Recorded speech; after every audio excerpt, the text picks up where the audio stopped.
have been able to turn this to any offensive advantage here for them politically. Are Democrats playing the same game with Republicans, or are they just letting Republicans hurt themselves?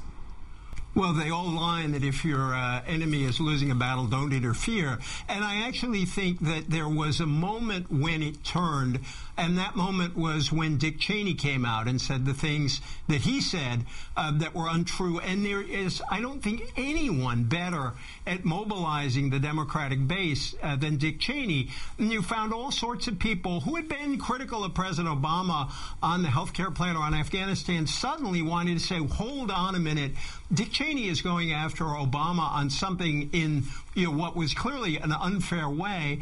And so I think this helped Obama immensely with his own base. I'm not sure it mattered to a lot of other people, but it sure mattered with his own side. What's your reaction to these anonymous former Bush senior officials telling the New York Times that they support President Obama's counterterrorism policies, but they won't say so publicly? To me, that seems like a relatively craven admission.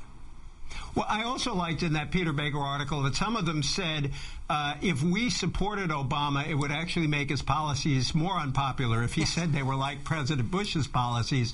Some of it is about how tribal and divisive we've gotten. On these kind of issues, professionals used to be professionals, and Republicans and Democrats could support each other. You can't do that now, and it's bad for you in the next administration. But there are Republicans who have spoken out. I was really struck on Meet the Press yesterday when General Michael Hayden, former head of the CIA, and also Michael Chertoff, who can be a fairly partisan Republican, emphasized the continuity between certain Obama policies in terms of just stopping and catching terrorists and the Bush policies. And so when you have the Republican professionals in this field speaking out and saying, hold on, some of this stuff our own side is saying isn't true. They didn't put it that way, but that was the effect of it. When I saw that, I said, this game is really over. E.J. Dionne, columnist for the Washington Post. It's really good to have your insight on this. Thanks very much for your time tonight.